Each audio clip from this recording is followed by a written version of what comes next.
Assalamualaikum warahmatullahi wabarakatuh. Saya Sinta Risti Astuti dengan NPM 2123121049. Saya mahasiswa dari Universitas Ratu Samban, Prodi Agroteknologi, Fakultas Pertanian semester 2. Di sini saya akan menjelaskan mengenai pertumbuhan lumut guna melengkapi tugas akhir dari mata kuliah Botani Umum dengan dosen pengampu Bapak Parwito SPMP. Yuk kita simak video berikut.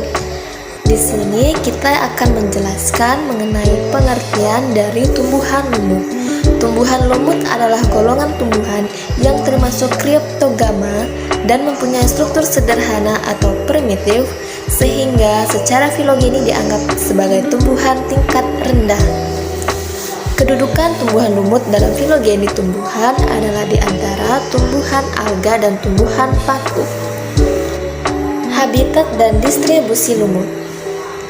Kebanyakan jenis-jenis tumbuhan lumut bersifat kosmopolitan, yang artinya dapat ditemukan di mana-mana. Hanya sebagian kecil saja yang mempunyai daerah distribusi tertentu.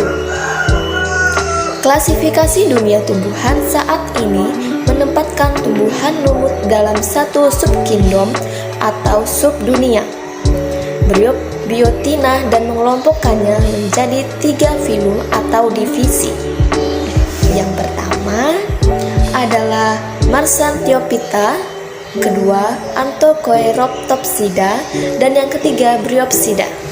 Untuk lebih jelas, di sini saya akan menjelaskan mengenai lumut hati atau Hepaticea. Umumnya terdapat di daerah iklim sedang. Sebagian besar terbatas pada habitat terrestrial yang terlindung dan selalu basah sepanjang musim panas dengan baik pada tempat yang kelembabannya tinggi dan tidak menerima sinar matahari langsung. Habitat semacam ini termasuk tempat berpaya-paya, rawa-rawa, tebing jurang yang curam, tepi sungai, dan di hutan-hutan yang lebat di mana lumut-lumut tumbuh pada potongan kayu yang lapuk, pada dasar batang pohon, atau pada bukit-bukit. Lanjut yang kedua, lumut daun atau kelas musim. Kelompok besar yang terdiri dari 660 genus dan 14.500 jenis terbagi dalam 3 kelas, diantaranya sebagai berikut. Pertama, Sphagnoblia atau lumut rawa atau Big Moses. Semuanya tumbuh di kolam-kolam, paya-paya atau tempat-tempat lain yang berair dan biasanya hanya di daerah berair yang dangkal dan sedikit berkapur.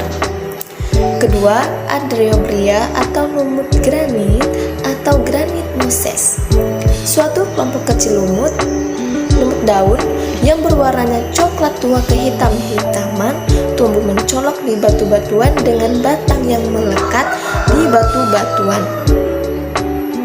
Biasanya terbatas di daerah yang berhawa dingin dan tumbuh dengan baik di tempat yang tinggi atau puncak gunung yang tinggi. Ketiga, Eubria adalah lumut daun sejati atau True Moses. Lumut ini ditemukan melimpah dari daerah kutub sampai daerah tropik di mana ada habitat yang sesuai. Kegunaan lumut. Saya mengambil satu contoh jenis lumut, yaitu manfaat Humus sphagnum. Yang pertama, penyusun lahan gambut. Kedua, tambahan tanah dalam seni hortikultur. Ketiga, media pembenih tanaman. Keempat, pembungkus sayur-sayuran maupun bunga potong. Jika tadi manfaat Humus sphagnum, kemudian saya akan menjelaskan mengenai kegunaan tumbuhan lumut secara umum yang dibagi menjadi 3 kelompok. Yang pertama, kegunaan lumut bagi kehidupan hewan. Kedua, kegunaan lumut bagi kehidupan tumbuhan. Dan ketiga, kegunaan lumut bagi kehidupan manusia. Pertama, kegunaan lumut bagi kehidupan hewan, yaitu sebagai habitat hewan. Lumut berfungsi sebagai isolator melawan panas, dingin, dan angin. Lumut dijadikan sebagai bantalan untuk melawan perubahan iklim, yang berfungsi sebagai penyaring suara, tempat berlindung, tempat bertelur, dan kamuflase. Kegunaan yang kedua, sebagai sumber makanan hewan. Beberapa hewan avertebrata pemakan lumut adalah rotivera atau memakan partikel-partikel yang berasal dari lumut itu sendiri. Beberapa jenis nematoda, moluska, dan beberapa jenis tardigrada. Kegunaan lumut bagi kehidupan manusia. Pertama, sebagai indikator deposit mineral, mampu mengkumulasikan beberapa unsur yang kebanyakan terdapat pada tanah atau substrat di lingkungannya. Kedua, sebagai indikator ekologi. Ketiga, indikator pencemaran air dan udara.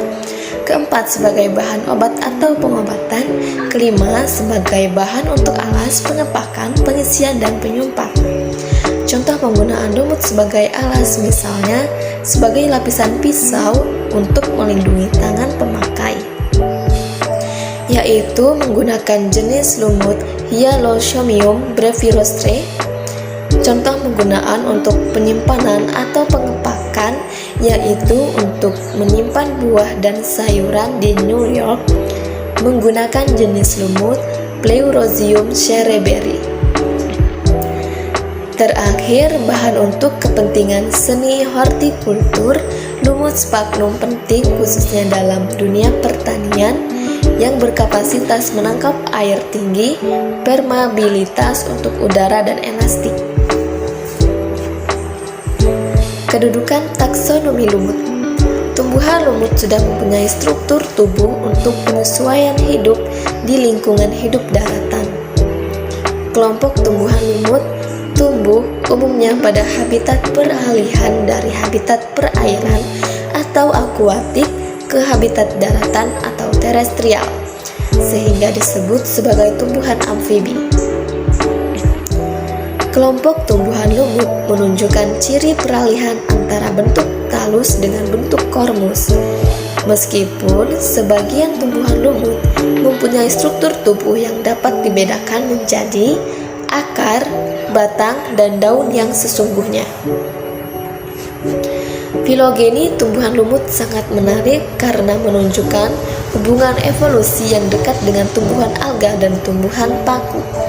Alga yang diduga mempunyai hubungan filogeni dengan tumbuhan lumut dan tumbuhan paku adalah alga hijau Chlorophyllaceae karena kelompok alga ini mempunyai klorofil A dan B, seperti pada lumut dan tumbuhan paku. Tumbuhan paku yang diduga mempunyai hubungan filogeni dengan alga dan lumut ialah Rheniaceae karena kelompok tumbuhan paku ini mempunyai habitat dan sporangium yang mirip pada lumut dan alga. Mungkin itu saja yang dapat saya jelaskan. Semoga penjelasan saya tadi dapat dimengerti. Sekian, terima kasih. Wassalamualaikum warahmatullahi wabarakatuh.